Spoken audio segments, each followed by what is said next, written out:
And going to my Facebook Live.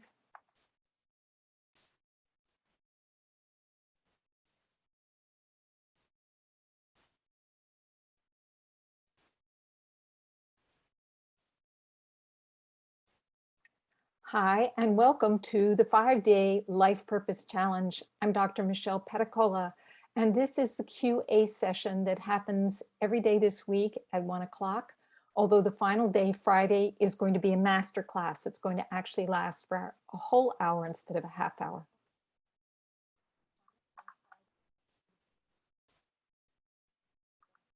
Okay, yeah, I have to take care of this.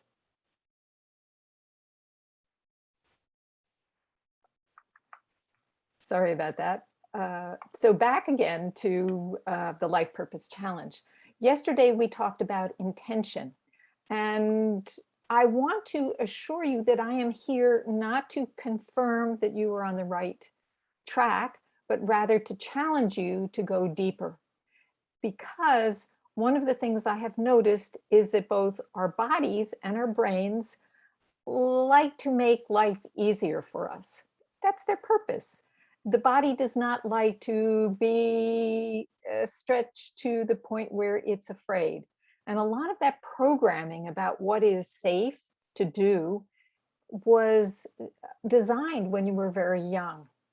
And so when you take this life purpose challenge, to go a little deeper and ask yourself, is there something that I have not been doing? Is there something that I long to be doing that I am not doing right now? To see if you can stretch yourself. And also what I have noticed is that most of us have a very narrow view of what we are capable of doing. And that sometimes it helps to have a coach or like a challenge to help us stretch what we believe is possible. Because basically we only believe what is possible based on our life experience. So if you happen to have a very dynamic family, maybe you have a sense of being able to accomplish great things. But if you have lived in a place where there was fear or uncertainty, or you were discouraged from trying out new things, you might have been tamped down a little bit. So that's what I want to start out today with. Let's go to the sheet for today, the worksheet for today, and it's about commitment. Now, commitment is different from intention.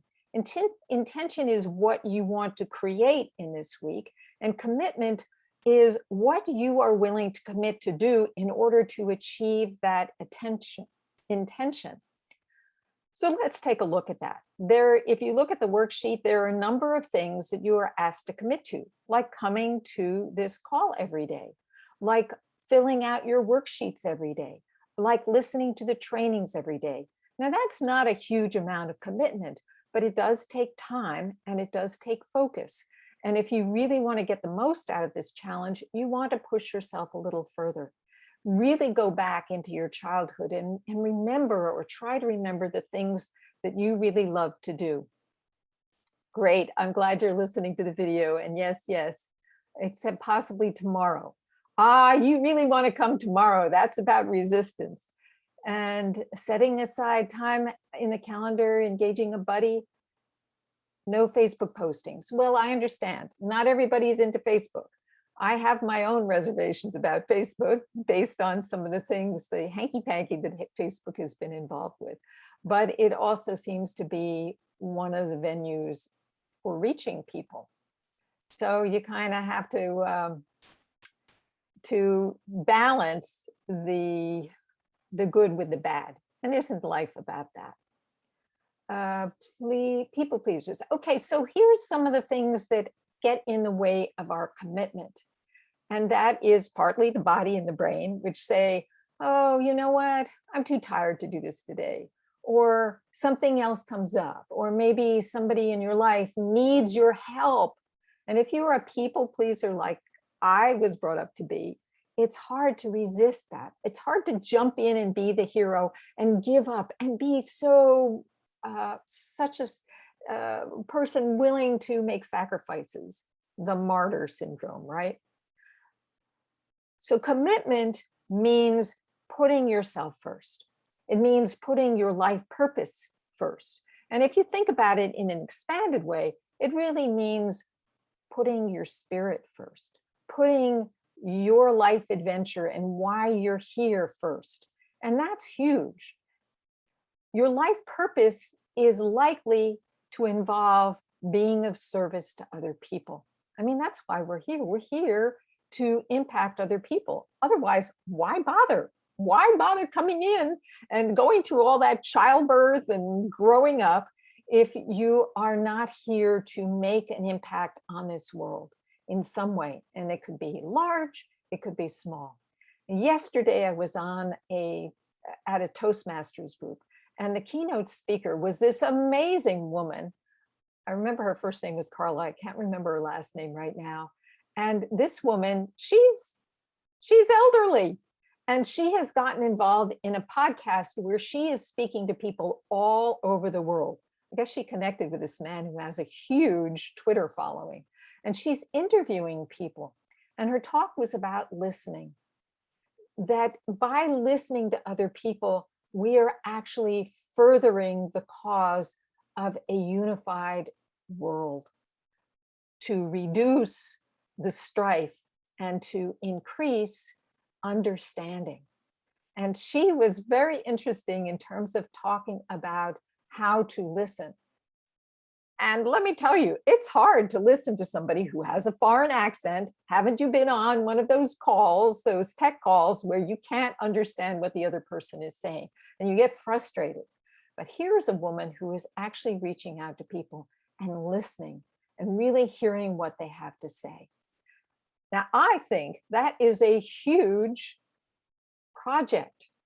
And that here's a woman who's probably in her 70s, if not 80s, who is really stepping up and saying, how can I contribute to the evolution of the world? In what way can I make a difference?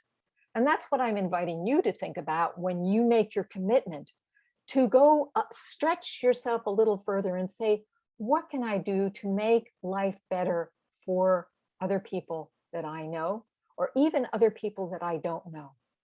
That is certainly what I'm trying to do with this Life Purpose Challenge, is to excite people about their life purpose, to get them to start thinking about what it is that they have to contribute. I happen to believe that we cannot rely on heroes or bigger than life leaders to come along and take us out of the quagmire and mess we are in right now. We have to rely on each other. And frankly, I think we are much better able to do that than anybody who has gotten caught up in their ego and proving themselves. That if we come from our heart, if we come from who we really are, that's going to make all the difference in the world. So commitment. I want to talk a little bit more about commitment. Commitment is an investment. It is an investment of your time. It's an investment of your energy, and it could even be an investment of your resources, your money. When I decided that I was going to start living my life purpose, back when my mother died and left me that legacy that if you don't live your purpose, you're going to die with regrets, I started out on a shoestring budget making a documentary film. What happened is that little by little, and this is the interesting thing, is when you make a commitment and you move forward, sometimes the universe amplifies your mission, that it asks you every step of the way to go a little bit further, to make it more and bigger. And that's what happened with my documentary film series. First of all, I was only going to make one film, and it turned into 3. And then I was trying to figure out all the ways to do it without spending any money. But after I interviewed people and they shared their heart stories, I felt committed to them. And I felt I had to do more than that. And I engaged the assistance of an editor who was really good. And pretty soon I was starting to put aside the money And sometimes I had no idea where that money was going to come from. What I've noticed is that when you make a commitment, when you say, I'm going to see this through, the universe often responds. And I would invite you to look for that. When you really step up and you try and do something bigger, it does respond. And indeed, money showed up. Money showed up in order for me to pay for the editor, in order for me to pay for the composer who made the music for my film, and in order for me to pay the sound sweetener so that my film would be worthy of the people I interviewed. And then that wasn't enough. I had to go and take it to the community, and I had to share it with people and do workshops. And I learned a lot. So that's the other side of making a commitment to your purpose, is that it's an adventure. It's a challenge. It's an opportunity for you to grow yourself. If you're not growing with the way things are, you might want to think again, how can you make it bigger? So those of you who, I'm going to just take a moment and check and see if anybody has made a comment. Not so far. I have some people on the call with me and listening to the videos. Thank you very much. And I would invite you to share if you've had any insights so far about your own journey with your challenge. Have you had any insights about what your life purpose is? Now, some of you out there might already know what your life purpose is, and your problem isn't that you don't know what it is. You maybe have known it for a very long time. What you might not know is why it's so hard to move forward, how everything else in the world gets in the way. So that's going to be what we're going to talk about tomorrow, is how to handle the resistance that comes up. Sometimes it's the resistance of other people. Maybe you're not resistant, but you don't know how to say no. And commitment asks you to set your limits, to set boundaries, to say, I'm going to set aside this time every day, and I'm going to take one step every day to move me towards my mission, towards my life purpose. So I ask you out there, what have you done today to move you towards your life purpose? What have you done today that has taken you a step further? Well, what have I done today? I already did a video for my Your Great Human Adventure series, and I did a promotion about this event, and now I'm doing this call right now. And I'm getting amped up for tomorrow to put out the information for tomorrow to help you deal with your resistance so that you can move forward. What are you doing? What have you done today to move you forward in your life purpose? Have you identified your life purpose? And I invite you to put down anything, because that's the only way you get started. What are you doing now? What do you want to do? What do you want to create? And make it a little bit bigger. Multiply it 10 times. Make it a little bigger. They say in archery, in target practice, that if you aim at the outside of the target, you're more likely to miss. But if you aim at the bullseye, then you have all that other space on the target to land. And in the same way with your life purpose. Now, I don't know about you. I was brought up to believe, oh, don't think too big, because then you'll only be disappointed. But that's just a mindset. You can think big. What would you like to create? Would you like to create a book? Would you like to do a movie? Would you like to create a gathering of people that meet once a week or once a month to discuss books or to discuss their life purpose? Do you want to help people to heal? What is your passion? Maybe it's singing, maybe it's drawing. Every day. And you know what? I wanted to do drawing yesterday and I didn't do it because I was so busy. But I'm committing today to do one drawing today. And okay, it's not going to be perfect, but I'm going to do one just 30-second drawing. And I will share it tomorrow in Facebook, and maybe I'll even bring it on the call today. So how are we doing? 15 minutes. Do you have any questions that you want to ask me? Nobody is putting questions in Facebook Live. What do you need? What kind of support do you need? Do you need a buddy? Do you need somebody to interact with? I especially invite you to watch how resistance shows up in your life. What is it? Other people? Is it not having enough energy? Is it your mind? Is your mind saying, well, okay, this is not working, I'm going to give up, instead of giving it full time? I have a coach who decided to create a gathering, a networking series. And she ran that series for 2 whole years, twice a month, 2 whole years before she gave up. Sometimes we think, oh, there's no energy here, I'm just going to give up. And sometimes when you start a new project, like I started the Healers Connection project, I got energy right away. People were really interested in showing up and being on my show. And I have great people showing up, receiving the valuable information of all different kinds and varieties of healers. And that feels great, but it isn't about getting likes. It isn't about getting affirmation from other people. It's about listening to your heart. What is your heart saying?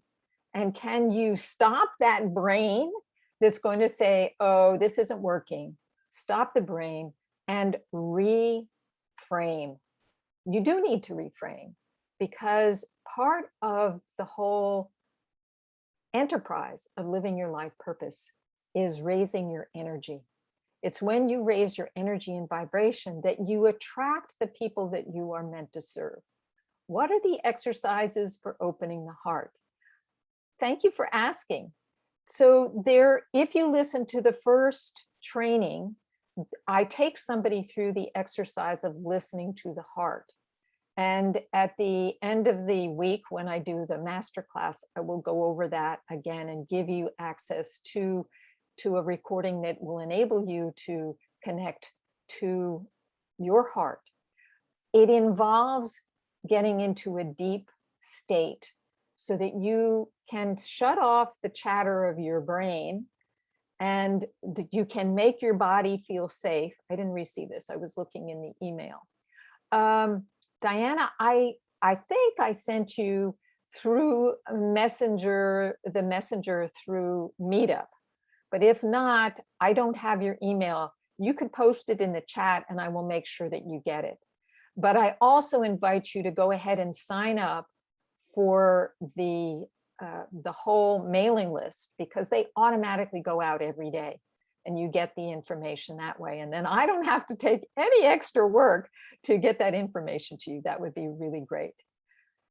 So the listening to the heart, you want to calm your body down, because if your body is in a state of agitation or worry or nervousness, you will not be able to get out of the lower brainstem. You will actually just fill your brain, fill your mind with all kinds of worries. You have to be super calm. You have to really ground yourself and connect to higher source. So that's part of the exercise that I take people through, and I took that person through on the first day, the first training. And in addition, you need to focus in. This is a capacity that we all have as human beings, to focus inside and notice how we're feeling and go into the sensations in your heart.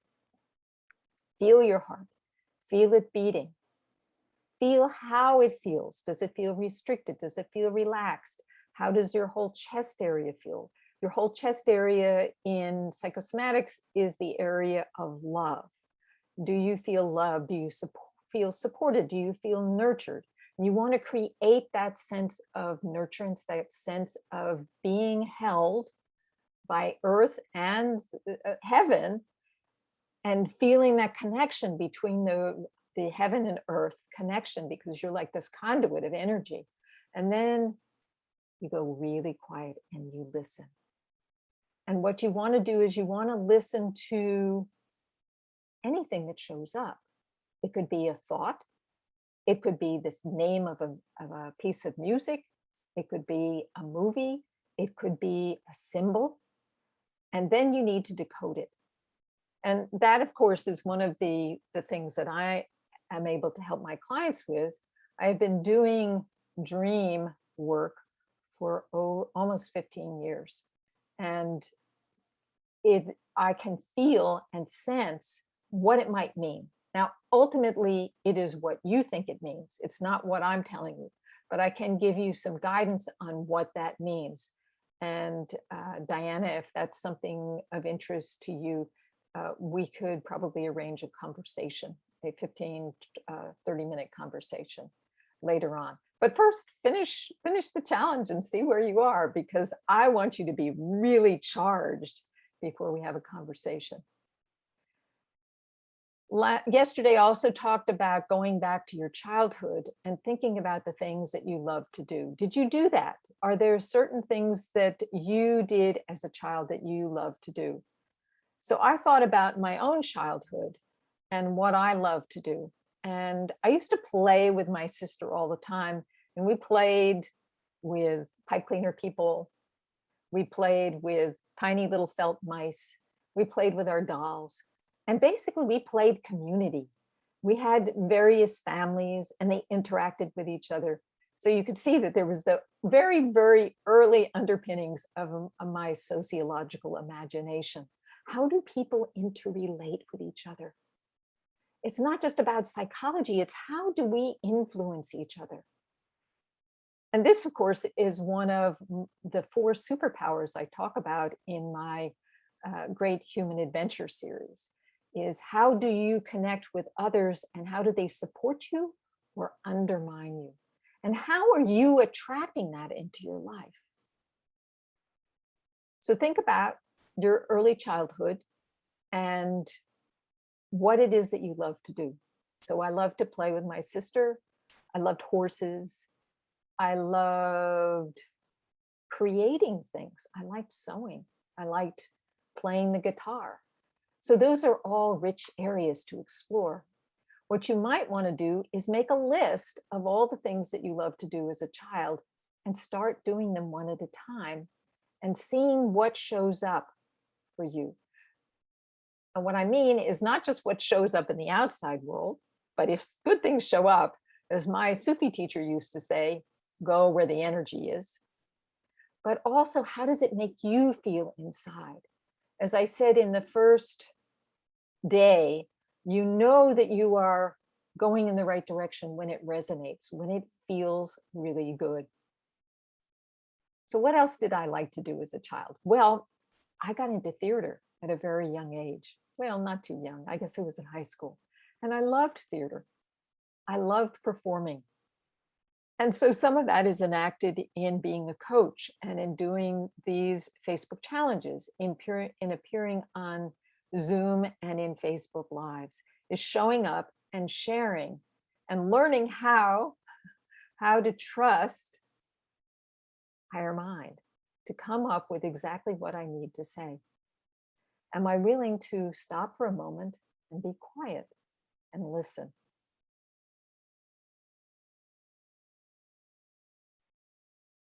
So I'm looking at your name and I'm thinking, that's a name of a goddess.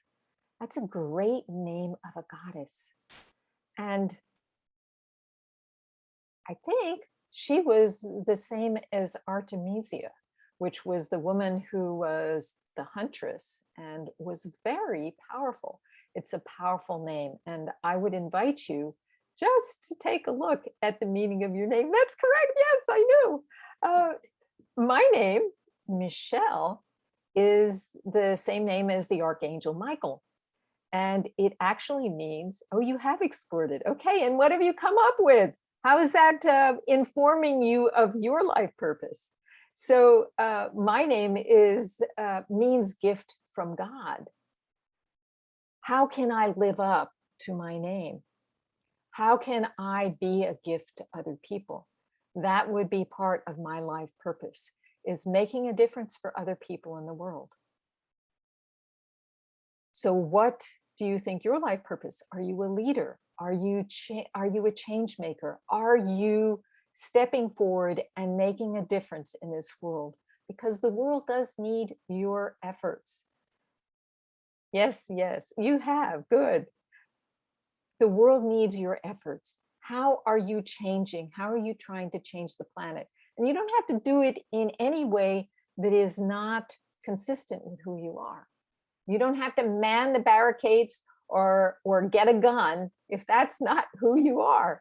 You can do it in your own quiet way. Each one of us has a way to contribute to the evolution of this world. And that's why we're here. We're here to all evolve together and make a difference. I want to make sure there's no comments here. No, there aren't, but somebody's watching. Hi. Thank you for watching. I'm looking over there, but hi, thank you for watching. Please put your questions in there and I will answer them. We've got about 4 minutes, so you don't have a lot of time left. Well, you may have a few more minutes there, but post it in there, post your comments and let me know what you're struggling with when it comes to living your life purpose. Do you know what your life purpose is? Do you know what that means? Do you know how to recognize, yes, this is what I need to be doing? And also be willing to let it evolve, let it grow, let it contract as you grow, as you move forward in your life. As I said, tomorrow we're going to be looking at resistance. And this is probably one of the things that holds most people back. They know what they want to do. They know what they need to be doing, but it feels so overwhelming. It's too big. Now, if I had had any idea what it was going to involve for me to create a film series, I would have never started. It's a lot of work. And yet I am so glad that I did it because it really stretched me. One of the places that I stretch myself right now is in Toastmasters. And I'm telling you, they're always looking for leaders. It's a really great way to develop your confidence and to take on projects that stretch you, that give you the skills that allow you to move forward. Not that I'm intending to make a plug about Toastmasters, but I am a distinguished Toastmaster, so I have a certain commitment to that.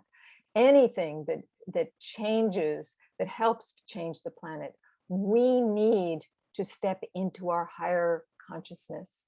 We need to bring everybody up into their higher level of consciousness.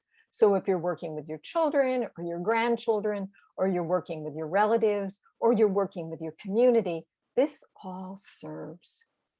And you know that you're on the right path when you feel your heart expand. Okay, we have less than 2 minutes. Anybody have a comment? I thank you for joining over there. And let's see. Okay, as with, I find,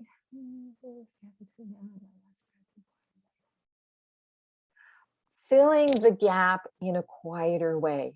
Yes, so you can be quiet. You don't have to be loud, but you can make a difference, even if it's just meditating with other people or setting that up. What would be quiet? What does it mean to be quiet? Does it mean not exerting a lot of energy? I have something to say about that. These bodies are wired to create and do things. And the more you do certain things, especially things that challenge you, the better your body produces. Unless, you go off the deep end and you fall over or you get into a car accident, you have to be careful about that because as you get older, you are more vulnerable. So you have to be careful.